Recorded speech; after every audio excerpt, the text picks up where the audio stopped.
High, আমি সমাশ্রী আর তোমাদের সঙ্গে নতুন একটা ভিডিও নিয়ে চলে এসেছি। তো চলো প্রতিদিনের মতন কিন্তু আজকের ব্লগটা তাহলে শুরু করা যাক। তো দেখো, আজ সকাল সকাল আমার ঘুমটা ভাঙেনি, ঠিক তার আগেই এরা এত চিল্লাচ্ছিল, মানে ছোট ছোট বিড়ালের বাচ্চাগুলো। কেননা ওদের মা, মানে ওরা যেহেতু আমাদের দোকান ঘরে থাকতো, এবার ওর মা না ওদেরকে বার করে নিয়ে এসেছে। এবার আমাদের রাস্তার পাশে একদম বাড়ি। এবার বাবা দেখতে পেয়েছে যে ওরা রাস্তার দিকে উঠে যাচ্ছে, তাই বাবা আবার ওদেরকে ঘরের মধ্যে নিয়ে এসেছে।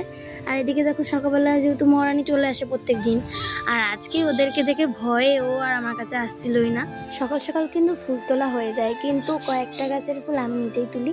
যেমন ধরো এই নীলকণ্ঠ গাছের ফুলটা, তারপরে আর একটা আছে যে আর একটা জবা আমি দেখাচ্ছি, ওই জবাটাও আমি নিজের হাতেই তুলি। আর কুকুর দেখেছো আমার সাথে কিন্তু চলে গেছে, ভেবেছে খেতে দেবো, আর ও সবসময় পেছনে পেছনে ঘুরে বেড়ায়।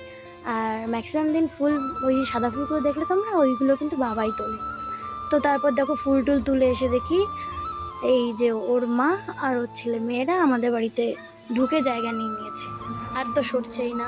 তো তারপর দেখি মা এদিকে রুটি করছে, যেহেতু বাবা বাড়িতে আছে, সকালবেলায় উঠে হুকুম করা হয়ে গেছে রুটি খাবে। তাই এদিকে মা রুটি আর তরকারি করেছে। আর তারপর দেখো আমিও খেতে বসে গিয়েছি। আর যখনই খেতে বসলাম তখনই দেখি একটা পার্সেলের ফোন আসলো যে একটা পার্সেল এসেছে। আর অমনি তো আমি রাস্তা চলে গেছিলাম পার্সেল আনতে। তো চলো তোমাদেরকে দেখাই যে আমার এই পার্সেলটার মধ্যে কি এসেছে। তো তোমরা কি বুঝতে পারছো এটা কি? যদি বুঝতে পারো আমাকে কিন্তু অবশ্যই কমেন্টে জানিও, আর এটাও জানিও যে এটা কেমন হয়েছে। আর যদি তোমরা বলতে না পারো তাহলে আমার নেক্সট ভিডিওতে বলবো যে এটা ঠিক কী। তাহলে আজকের ভিডিওটা এই পর্যন্তই, দেখা হবে পরবর্তী ব্লগে।